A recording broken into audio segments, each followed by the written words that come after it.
our team. I am not a criminal, and I am not a police officer. Bocornya data negara lah. Saya pastikan bahwa itu memang terjadi. Tetapi sebenarnya bukan data rahasia yang bisa diambil dari mana-mana, cuma kebetulan sama. Belum ada yang membahayakan dari isu-isu yang muncul itu kan itu yang sudah ada di koran tiap hari.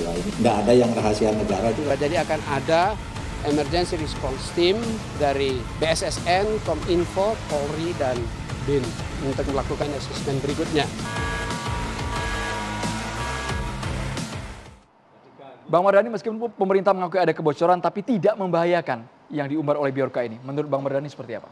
Membahayakan dan upaya menegasikan atau bersikap tidak gentle justru bukan sebuah sikap yang bijak. Contohnya tadi saya komen sedikit Prof. Henry ya. Saya kebetulan Komisi 2.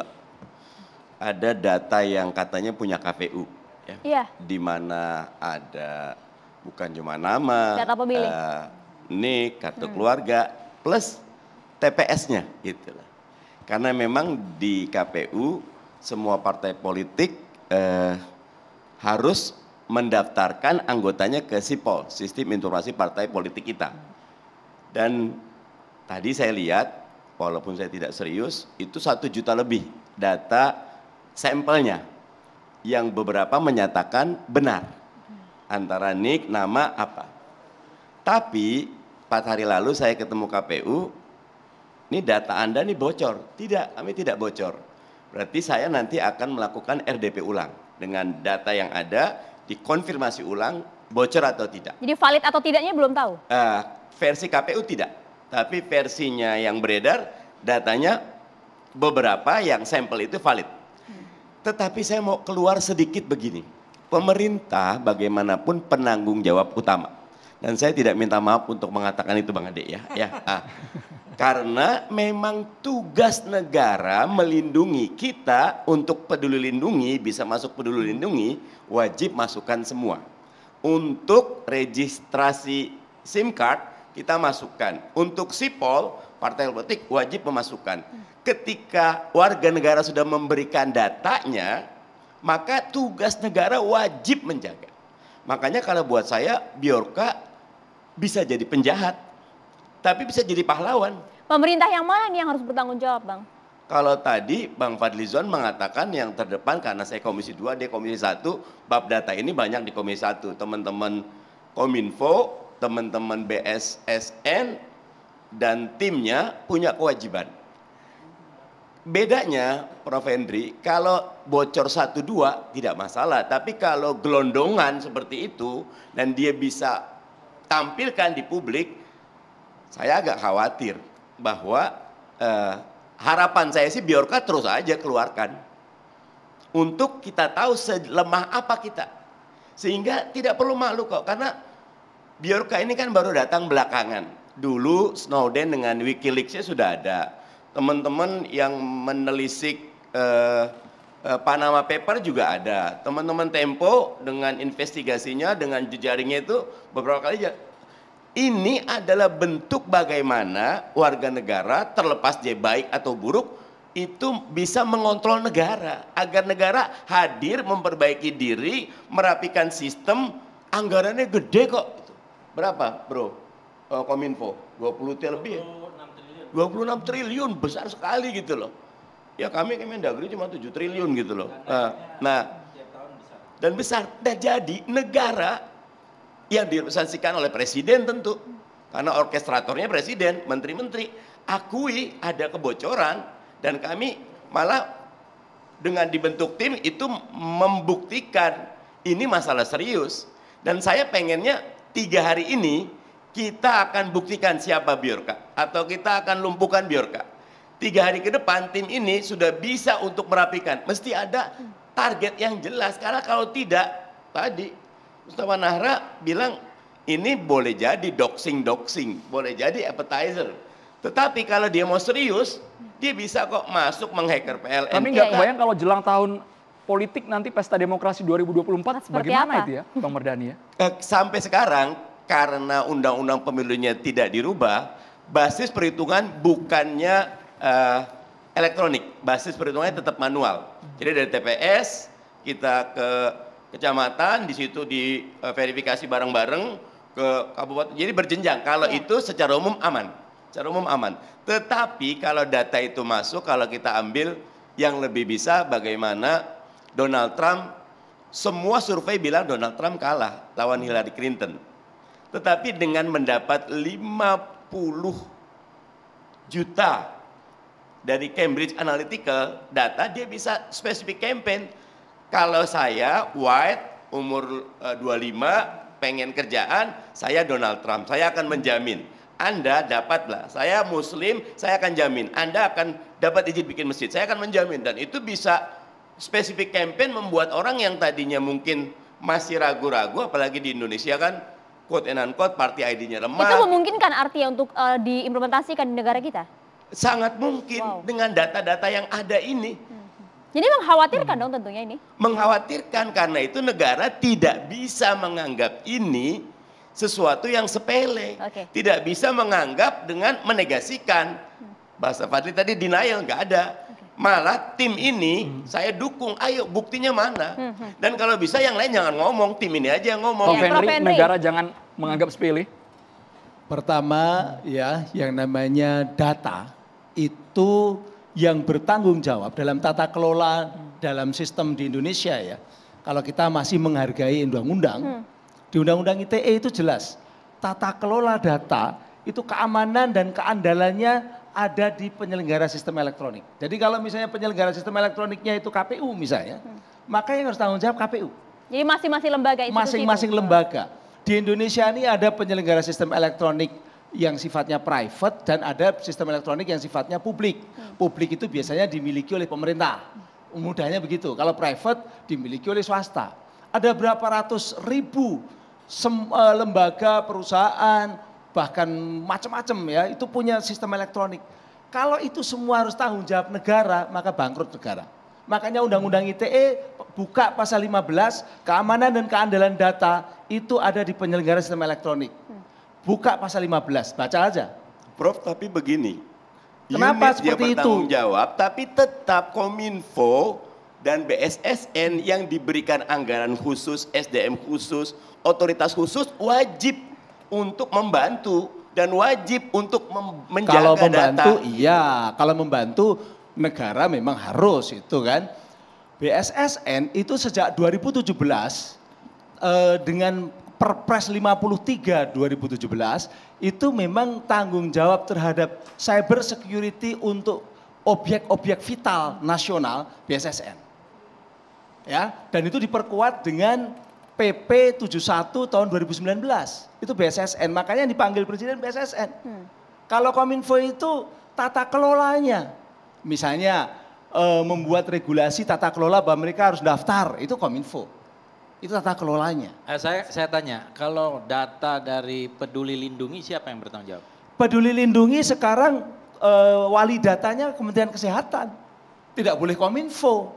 Waktu awal ketika membuat Peduli Lindungi, Kominfo diminta membantu untuk, kebetulan saya masih di sana ya, membantu untuk membuat aplikasinya karena Kominfo punya relasi dengan Telkom. Itu membuat aplikasinya, tapi ketika sudah selesai, Kominfo harus menarik diri. Data KTP? Apa? Data KTP? KTP Kementerian Dalam Negeri, yaitu Dirjen Dukcapil. Gitu loh. Jadi setiap lembaga, setiap penyelenggara sistem elektronik itu harus tanggung jawab terhadap sistemnya. Itu kata-kata yang ada di undang-undang pasal 15. Nah, ini kenapa? Karena ada puluhan ribu sistem elektronik di Indonesia. Dan kalau ngomong pemerintah, katakanlah sekarang kita pakai Tapi kan Shopee. harusnya ada standarisasi yang jelas dong, Prof. Itu loh, siapa yang kemudian membuat ini? Loh, ini kan sudah ada namanya ilmu standarisasi.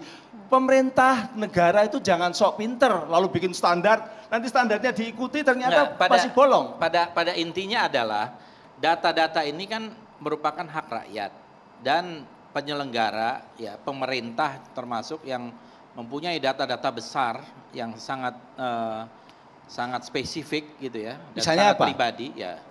Kartu keluarga sangat spesifik, sangat pribadi, ya kan? Nomor telepon juga demikian. Terus banyak lagi data Peduli Lindungi orang udah vaksin atau belum dan sebagainya. Ini menurut saya seharusnya bukan lagi diserahkan begitu saja dan melempar tanggung jawab. Ini yang saya sebut lempar tanggung jawab. Kita harus ada satu sistem yang secara nasional memang bisa memproteksi keseluruhan ini secara sistemik. Jadi bukan secara kasuistis. Kalau bahasa politik lempar tanggung jawab, tapi karena itu adalah amanah Undang-Undang Pasal 15 bahwa penyelenggara sistem elektronik bertanggung jawab terhadap keamanan dan keandalan dan bisa berfungsi sebagaimana mestinya, maka kalau TV One punya sistem elektronik dihack orang, bukan pemerintah yang harus tanggung jawab. Kalau BCA punya sistem elektronik, kemudian datanya dihack orang, uangnya berkurang, bukan negara atau pemerintah yang tanggung jawab. Tapi datanya Bjorka ini siapa dong? Datanya Bjorka ini siapa dong? Kalau itu makanya harus diinvestigasi, begitu loh. Ada data vaksin juga di sana nampak, NIK jelas semua. Kalau data vaksin berarti siapa yang punya penyelenggara sistem elektroniknya? Kalau misalnya Kementerian Kesehatan, Kementerian Kesehatan. Tadi Anda sampaikan, Peduli Lindungi adalah Kementerian Kesehatan. Iya, Kementerian Kesehatan. Begini ya Prof, jadi yang bottom line dan filosofinya dulu bahwa setiap orang itu berhak atas keamanan datanya gitu ya.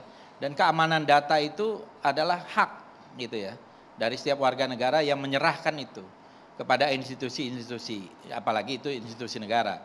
Kalau swasta oke lah, itu sangat berbeda. Yang paling banyak dan menjadi masalah itu adalah ini banyak dari institusi-institusi negara. Oleh karenanya inilah yang harus dikoordinasikan. Jadi tidak bisa hanya melempar kepada ini Kementerian Kesehatan. Dirubah aja undang-undang ITE-nya, revisi udah rubah, lalu kasih tahu di bahwa dalam BSSN sendiri ada anggarannya untuk keamanan cyber secara umum. Begitu juga kalau itu objek-objek vital, jadi serangan-serangan nasional. Objek vital itu bukan hanya serangan nasional. Baru saya ingin menambahkan adalah objek vital. Baik, Bang Fadli, baru Jadi sebenarnya apa yang terjadi di sini itulah yang terjadi juga terrefleksikan di media sosial. Jadi ternyata netizen itu sebenarnya membutuhkan informasi yang jelas, kehadiran negara, siapa yang bertanggung jawab atas kebocoran data selama ini. Jadi sebenarnya kalau tadi bicara dengan Mas Mustafa Nahra gitu, apakah ini bagian dari pengalian isu misalnya gitu? Boleh dikatakan bahwa isu ini sudah muncul sejak Agustus, Mas Mustafa. Dan kemudian di tanggal 1-2 itu sudah ada bocoran-bocoran.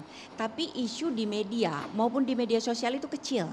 Kenapa? Karena pada saat itu KPU, Kemendagri, dia langsung menyatakan dengan tegas, membantah, tidak benar, langsung. Apa yang terjadi? Masyarakat itu merasa lega, oh berarti bukan gitu. Walaupun di hati masyarakat itu bertanya-tanya, kalau data itu bocor kita harus gimana ya? Apalagi kemudian sebenarnya beberapa pengamat itu mengatakan bahwa data itu valid.